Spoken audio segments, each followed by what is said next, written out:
ओम गणेश, हर हर महादेव, हरिओम। कुछ सामान्य से टोटके, कुछ सामान्य से उपाय जो आज मैं आपको बताऊंगा कि घर में से नेगेटिव ऊर्जा को अगर संपूर्ण रूप से समाप्त करना है तो सामान्य रूप से नियमित जीवन में हम कैसे कर सकते हैं। अगर आपको यह विषय वीडियो पसंद आता है तो लाइक करें, शेयर करें, चैनल पर नए हो तो सब्सक्राइब करें। और जैसे आप सब अच्छे अपने जो भी अनुभव हो रहे हैं हमारे वीडियो देखने के बाद, अनुष्ठान पूजा आदि करवाने के बाद, आप चाहे तो अवश्य कमेंट बॉक्स में या हमसे शेयर करें ताकि सबको एक सकारात्मक हमारे आध्यात्मिक जो भी शास्त्र, वेद, पुराण आदि है उसके प्रति जो है एक विश्वास और बढ़े। सबको अच्छा फल तो मिल ही रहा है, सब शेयर भी कर रहे हैं, तो मैं कहूँगा कि सार्वजनिक रूप से भी थोड़ा आप प्रयत्न कीजिएगा। खैर, अब ये जो विषय है बहुत छोटा सा है लेकिन बहुत इम्पोर्टेंट है। सबसे पहला एक काम, जब भी घर में सुबह उठकर पोछा लगाते हैं या सुबह या रात्रि सूर्यास्त से पूर्व, तो जो पानी है उसमें थोड़ा सा नमक डालिए और बने तब तक आप जो है वो समुद्री नमक डालिए। अगर नहीं मिलता है तो जो भी नॉर्मल जो सॉल्ट है, नमक है, वो उसमें डालिए और घर में नमक वाले पानी से पोछा लगाए। धीरे धीरे जो है नेगेटिविटी समाप्त होगी। और ये सिर्फ कोई टोटके आदि नहीं है, इसके पीछे बहुत बड़ा वैज्ञानिक तथ्य आदि भी छुपे हुए हैं। लेकिन हमारा ज्ञान वो सबसे बड़ा विज्ञान है, शास्त्रों के ज्ञान की बात कर रहा हूँ, तो हम उसको आचरित कर सकते हैं। दूसरा, सुबह शक्य और संभव हो तो दोपहर में और रात्रिकाल अर्थात सायंकाल में, संध्या काल में अवश्य घर में कर्पूर प्रज्वलित करे। और कर्पूर के साथ, वैसे तो कर्पूर गौरव महादेव जी की स्तुति है, लेकिन जब कर्पूर हम प्रज्वलित करके वो आरती की तरह जब प्रयोग करते हैं तो कर्पूर गौरव श्लोक भी बोलिए। और घर में कर्पूर भी तीन समय ना कर पाए तो एटलीस्ट 2 संध्या काल में, एक प्रातः काल और एक सायं संध्या काल में अवश्य कर्पूर प्रज्वलित करें। धीरे धीरे करके अवश्य जो नेगेटिविटी है समाप्त होगी। तीसरा, हम कुछ वर्षों पहले की बात करें, ज़्यादा नहीं, कुछ मतलब 15-20 साल पहले की बात करें, कोई मनुष्य कभी भी घर में जूते चप्पल पहनकर नहीं रहता था, ना घूमता था, ना फिरता था। और अभी क्या हो रहा है वो आप देख रहे हैं। संभव हो देश काल के अनुसार तो घर में चप्पल जूते पहनकर कभी भी ना घूमिए और ना ही रहिए, उससे नेगेटिविटी और ज़्यादा बढ़ती है। तो कहने का तात्पर्य है कि जूते चप्पल की ऐसी सुविधा या व्यवस्था बनाएं जो घर के बाहर ही हो। तीसरा, घर में प्रातः काल और सायंकाल को आप अवश्य धूप बत्ती प्रज्वलित करें। अगरबत्ती की बात नहीं कर रहा हूँ क्योंकि उसमें कई अधिकतर लोग बांस का प्रयोग करता है जो वर्जित है शास्त्रों के अनुसार। तो अगर बिना बांस की लकड़ी के है तो वो आपकी मर्जी। अदरवाइज मैं यही कहूँगा कि वनस्पति रसोद्भूतो गंधाढ्यो गंध उत्तम आग्रे यह सर्वदेवानाम धूपोयम प्रतिगृह्यत। अब कहीं पर भी अगरबत्ती की बात शास्त्र में नहीं है तो धूप का प्रयोग कीजिए, धूप बत्ती प्रज्वलित कीजिए। संध्या काल में तो अवश्य करे जब सूर्य का अस्त होना, चंद्र का उदय होना, जो संध्या काल है, सायंकाल, उसमें तो अवश्य करें, अन्यथा दोनों टाइम कीजिए, ये बहुत ही अच्छा रहेगा। हर रविवार को, जरूरी नहीं है कि आपकी कुंडली में सूर्य का कोई दोष हो, ये है वो है, व्रत हो, संभव अगर है, हर रविवार को बिना नमक का भोजन करें हर रविवार को, तो ये बहुत ही अच्छा एक प्रभाव प्राप्त होगा। हर शनिवार को पीपल के पेड़ के नीचे अवश्य ही सरसों के तेल का दीपक प्रज्वलित करें, चाहे वो आप सुबह करें चाहे वो सायंकाल में करें। उसके अलावा धर्म सिंधु जो कहता है, स्कंद पुराण कहता है कि अगर कोई भी मनुष्य शनिवार को सिर्फ पीपल के पेड़ को ऐसे स्पर्श करता है, सिर्फ स्पर्श करना, ना कोई पूजा, ना कोई दिया, ना कुछ भी करके, सिर्फ हर शनिवार को पीपल के पेड़ को स्पर्श भी किया ना, तो भी इतना अधिक पुण्य फल प्राप्त होता है जिसका शब्दों में वर्णन या कथन है ही नहीं। इतना पॉजिटिव एनर्जी आपको पीपल के वृक्ष से प्राप्त होगी, जिसमें ग्रहों की भी सहायता होगी, पितृदोष की भी सहायता होगी, हर एक तरह से सब कुछ पॉजिटिव होगा। उसके अलावा घर में वास्तुशास्त्र के अनुसार मोर पंख, जो मयूर पंख आते हैं, वह अवश्य आप रखिए। और उसमें भी संभव है तो जो घर का मुख्य द्वार एंट्रेंस का होता है उसके पीछे की साइड मोर पंख को आप चिपका के रखिए, या फिर कहीं पर भी बांस में आप रखिए, कोई दिक्कत नहीं है। घर में वो मयूर पंख होने से भी बुरी शक्तियाँ जो होती है वह घर में प्रवेश नहीं करती है।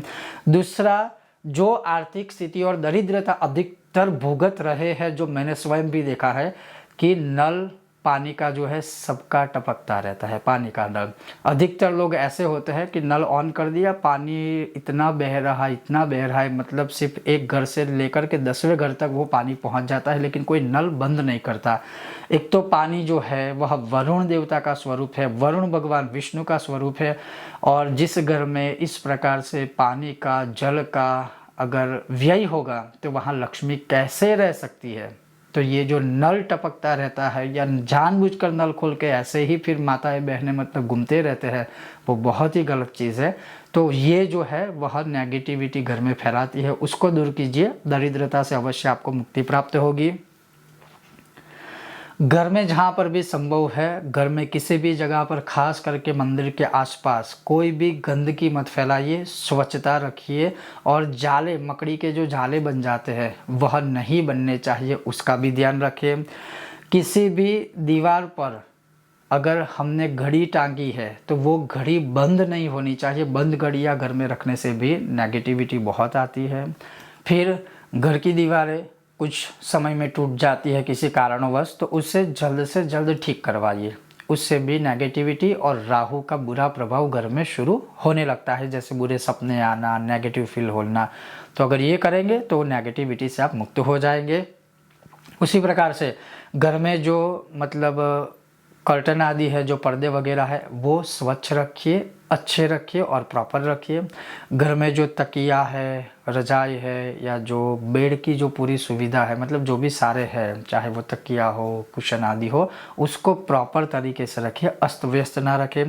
उसी प्रकार से जब भी संभव हो, वैसे तो हर रोज़ की मैं बात कहूँगा, हर रोज़ ना कर पाए तो प्रति शुक्रवार अपने घर की जो देहली है उस देहली का पूजन अवश्य करें। देहली पूजन कैसे किया जाता है उसका वीडियो मैंने प्रैक्टिकल रखा था, आप सबने देखा होगा, अगर नहीं देखा है तो आप वो देख सकते हो। दूसरा, घर की देहली के विषय में और मैंने वो वीडियो बनाया था कि जो घर की देहली है, आज तो देहली ही निकल गई है, तो फिर भगवान कहाँ से होंगे। फिर भी एक जो मार्बल की देहलियाँ लगवाते हैं, पत्थर की देहलियाँ, फिर उसके नीचे सारी चीज़ें लगवाते हैं। खैर वो एक विषय पर वीडियो बना दिया है, लेकिन इन शॉर्ट में कहूँ तो देहली की पूजा अवश्य करें। जहाँ तक संभव हो, जो खाने की थाली है उसको एक हाथ से कभी मत पकड़िए, दोनों हाथ से पकड़िए, प्रॉपर पकड़िए। खाने से पहले नमस्कार कीजिए अन्नपूर्णा देवी को, और फिर खाने की शुरुआत कीजिए। खाने के बाद जब खाना खत्म हो जाता है पुनः नमस्कार कीजिए और अपने भोजन की समाप्ति करें। ऐसा करने से भी नेगेटिविटी दूर होगी।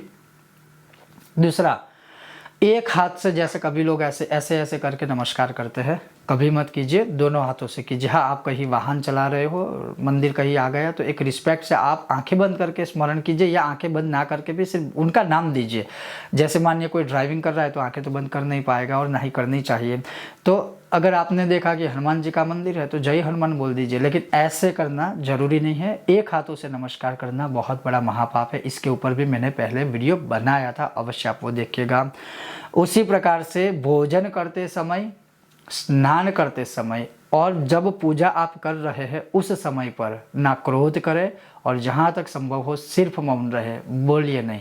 ऐसा करने से शारीरिक शक्ति कमज़ोर होती है और नेगेटिविटी बढ़ने लगती है घर में। जहाँ तक संभव हो, भोजन जब करते हैं तब सही दिशा में बैठकर कीजिए, जैसे उत्तर दिशा की ओर अपना मुंह रखकर, या फिर जैसे पूर्व दिशा की ओर अपना मुख रखकर, और दक्षिण दिशा में कभी भी मुख रखकर आप भोजन मत कीजिए, खाना मत खाइए। ऐसा करने से जो नेगेटिविटी है वो दूर होगी और सकारात्मक ऊर्जा का प्रभाव होगा।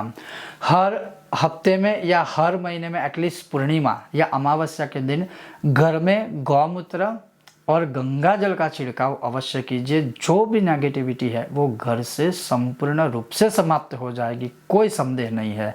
तो कहने का तात्पर्य, ये बहुत छोटी छोटी चीज़ें हैं नियमित जीवन में, लेकिन ये ऐसे बड़े बड़े काम करेगी, चमत्कार करेगी, जो शायद जिससे हमें बाहर निकलने की ज़रूरत है, नेगेटिविटी से, क्लेश से, कलह से, दरिद्रता से। और ऐसे छोटे छोटे उपाय हैं वो बहुत ही काम के होते हैं। अवश्य इसमें से आप भी आजमाइएगा और अपना अनुभव शेयर कीजिएगा। ये था आज का एक छोटा सा वीडियो, लेकिन अगर आपको यह विषय वीडियो पसंद आया हो, लाइक कीजिएगा, शेयर कीजिएगा, चैनल पर नए हो सब्सक्राइब करके घंटी का चिन्ह दबाइएगा। बहुत जल्द मिलते हैं नए विषय और वीडियो के साथ, तब तक आप देखते रहिए कर्मकांड बाय आनंद पाठक मेरे साथ। आप अपना और अपने परिवार का अवश्य ध्यान रखिएगा। ओम गणेश, हर हर महादेव।